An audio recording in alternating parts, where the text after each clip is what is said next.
자, 우리 지난 시간에는 예수 그리스도께서 십자가에 못 박혀 죽으시고 장사되셨다가 하나님의 능력으로 부활하셔서 승천하셨다.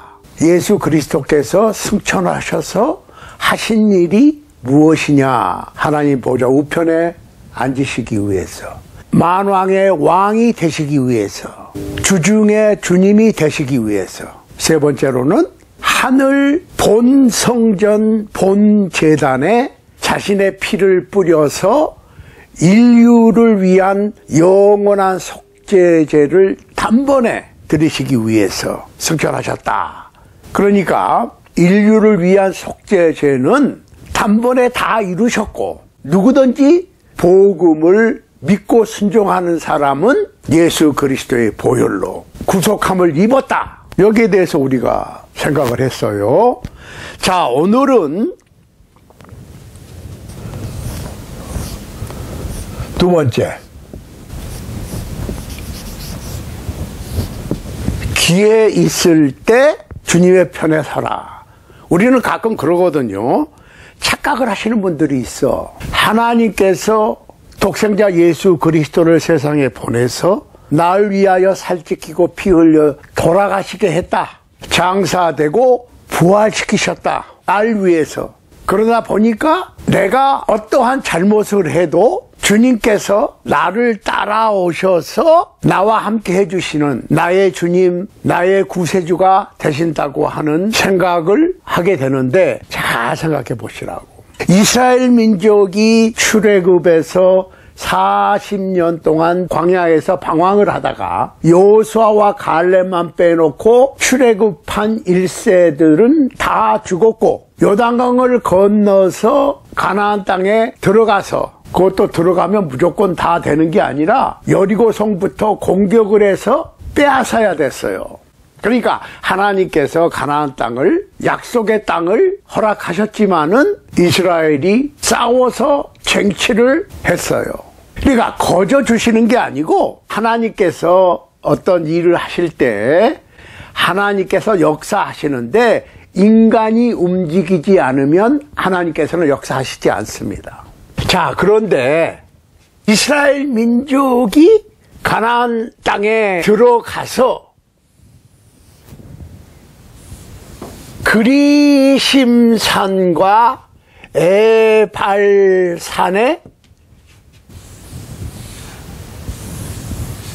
절반씩 쓰게 하고, 잘 보시자고. 그리심산의 절반, 에발산의 절반 서서 그리심산의 이스라엘 족속들은 하나님의 축복을 선포하고, 에발산의 선 백성들은 저주를 선포했어요. 잘 보시자고. 그래서 그리심산을 축복의 산이다, 에발산을 저주의 산이다, 이렇게 했거든요. 그러면은 여기서 우리가 한 가지 꼭 기억해야 될 것은, 그리심산에 오르면 축복이고 에발산에 오르면 저주예요. 그 얘기는 무슨 얘기냐면, 내가 주님의 편에 서야지 나는 에발산에 서 있으면서 하나님의 축복을 기대할 수 없다는 얘기지. 그걸 아셔야 돼요. 내가 순종해서 하나님의 말씀을 따르고 하나님 편에 서야 되는 거예요. 내가 하나님 편에 서지 아니하고 반대 방향으로 나가면서 하나님께서 따라와서 축복해 주실 것이라고 하는 생각은 잘못된 거지. 그건 착각이지. 그러니까 순종의 신앙과 착각의 신앙이 여기 있는 거예요. 순종의 신앙은 그리심산에 서는 겁니다. 즉 내가 하나님 편에 서는 겁니다. 불순종의 신앙은 저주예요. 내가 하나님 편에 서지 아니하면 축복을 원해도 받을 수가 없다는 거예요. 그런데 오늘날에 어떤 분들은 내가 원하고 내가 바라고 내가 부르짖고 내가 달라고 하면 축복을 받는다는 착각. 그러니까 축복은 내가 하나님 편에 서서 순종할 때 나에게 주어지는 것이지, 불순종하면서 따르지 않으면서, 즉 에발산에 올라가 있으면서 하나님의 축복을 기대하는 것은 잘못된 신앙이다. 그러니까 오늘날에 신앙이 있어요. 신앙. 즉 기회 있을 때 에발산에서 내려와서 그리심산으로 올라가야지. 에발산에서 내려와서 그리심산에 올라가고 싶어도 올라가지 못할, 너무 늦어서 때가 있거든요. 그 순간이 어디냐? 잘 보시자고. 예수 그리스도께서 재림하시거나 내가 죽을 때를 중심으로 해서 내가 순종의 그리심산에 있었느냐, 불순종의 에발산에 있었느냐로 영생과 영벌이 결정이 나는 거예요. 그러니까 내려올 기회가 있을 때 에발산에서 내려와서, 즉 불순종을 떠나서 순종의 그리심산으로, 축복의 산으로 올라가야 축복이 있는 것이지. 나는 불순종하면서 주님께서 나를 따라와서 축복해 주시기를 기대하는 것은 잘못된 신앙이다. 이걸 아셔야지. 창세기 7장에 보면 대홍수 있죠. 대홍수. 방주를 예비하라. 노아와 7 식구, 노아의 세 아들, 세 며느리, 8 식구가 방주를 지었다고. 방주를 지으라고 그러니까 지었어. 순종이죠. 완성이 된 다음에 방주의 깨끗한 짐승은 7쌍, 부정한 짐승은 2쌍씩 다 들어가고, 노아의 8 식구도 들어가고, 문이 닫혔어. 방주의 문이 닫혔어. 노아가 문 닫고 들어간 게 아니에요. 창세기 7장 16절에 보면 하나님이 그에게 명하신 대로 들어가매 여호와께서 그를 닫아 넣으시니라. 하나님께서 방주의 문을 닫아버렸어. 그 다음에는 아무도 못 들어가는 거야 이제. 그리고 40일 밤낮을 샘이 터지고 하늘에서 비가 쏟아져 가지고 제일 높은 산에 15규빗의 물이 찼어요. 15규빗이면은 한 규빗이 보통 45cm, 0.45m니까 15규빗은 6.75m. 가장 높은 산 위에 6.75m의 물이 찼으니까 전멸했죠. 전멸. 이걸 아셔야 돼. 전멸해버렸다. 그리고 150일을 물이 차 있었다. 그러니까 뭐예요? 기회가 있을 때, 하나님께서 기회를 주셨을 때 순종을 해야지. 나중에는 순종하고 싶어도 하나님께서 방주의 문을 닫아버리시고 난 다음에는 방법이 없는 거예요. 그걸 아셔야 돼. 자, 마태복음 25장에 보면은 세 비유를 예수님께서 말씀하셨어요. 첫 번째는 무슨 비유? 열처녀 비유. 열처녀 비유가 뭡니까? 지혜로운 5 처녀, 미련한 5 처녀.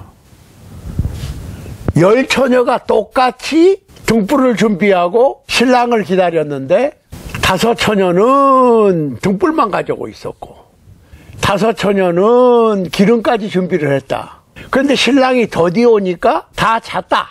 한참 자고 있는데 신랑이 왔다 그러니까 등불이 깜빡깜빡 꺼지니까 기름을 준비한 지혜로운 5 처녀는 기름을 다시 붓고 신랑을 맞이했고, 기름을 준비하지 못한 5 처녀는 등불에 기름을 채우지 못하고 결국은 신랑을 맞이하지 못했다. 그래서 그 결론이 뭔 줄 아세요? 그런즉 깨어있으라. 그날과 그 시를 알지 못하느니라. 깨어있으란 말이 무슨 말이에요? 여기서 준비하라. 열처녀 비유라고. 그 다음에는 뭐예요? 달란트 비유 있죠. 주인이 먼 여행을 가면서 새 종에게 5 달란트, 2달란트, 1달란트를 주고 갔어. 5달란트 받은 종은 장사를 해서 5달란트를 남겼고 2달란트 받은 사람은 2달란트를 남겼어. 그런데 5달란트 받았던 종이 칭찬을 받았고 2달란트 받아서 2달란트를 남긴 종도 칭찬을 받았다고. 그런데 1달란트 받은 종은 땅속에 묻어놨어요. 무익한 종이라고 주인이 칭하십니다. 왜? 아무것도 안 해서 문제야. 요 비율로 따지면 1달란트 받은 종은 1달란트만 남기면 돼. 근데 아무것도 안 한 게 문제야. 잘하고 못하고의 문제가 아니고 많이 하고 적게 하고의 문제가 아니고 아무것도 안 한 게 문제지. 그러니까 이 무익한 종을 바깥 어두운 데 내어 쫓으라. 거기서 슬피 울며 이를 갈미 있으리라 그랬지요. 자, 달란트 비유의 결론이 뭐예요? 무익한 종. 자, 우리는 무익한 종입니까? 유익한 종입니까?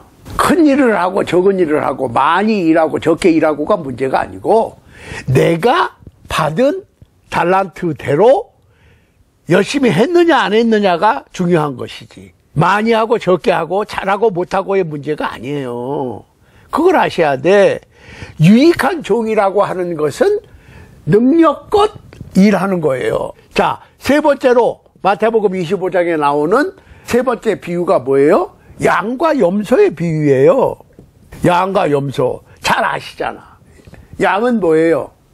이웃을 돌봤어. 염소는 돌보지 않았어. 양과 염소는 이웃을 돌봤느냐 안 돌봤느냐. 그런데 돌볼 수 있는 여유가 있었느냐 없었느냐가 문제가 아니고 돌봤느냐 안 돌봤느냐예요. 그 얘기는 무슨 얘기예요? 할 수 있는 만큼이에요. 할 수 있는 만큼 하는 거야, 이것도. 응? 이걸 아셔야지. 그래서 양을 의인이라고 그랬고 염소를 불의하다고 그랬어요. 자, 내 거를 가지고 내가 쓰는 게 뭐가 문제냐. 세상에서는 있는 사람이 없는 사람에게 나누어 주지 않았다고 그래서 아무런 문제가 안 됩니다. 법에 걸려요? 내가 돈이 많다. 근데 가난한 이웃을 돌보지 않으면 법에 걸리냐고. 부자와 나사로의 비유에서 부자는 띵까띵까 매일 파티하고 놀았어요. 나사로는 그렇지 못했어요. 잘 보시자고. 부자가 음부의 고통 중에 간 것, 나사로가 음부의 아브라함의 품속에 간 것이 단순히 돈이 많고 돈이 없어서 간 거예요? 아니라니까. 부자가 돈이 많은 게 부자가 아니고 자기는 띵까띵까 재밌게 파티하면서 가난한 불쌍한 이웃을 돌보지 않는 것이 문제지. 그러니까 내가 억만금이 있어도 적절하게 이웃에게 나눔을 베풀면서 청지기 사상을 갖고 살아가면 청지기가 무슨 부자예요. 자기 돈 하나도 없지. 청지기는 부잣집의 관리인이니까 아무리 돈이 많아도 부자가 아니야.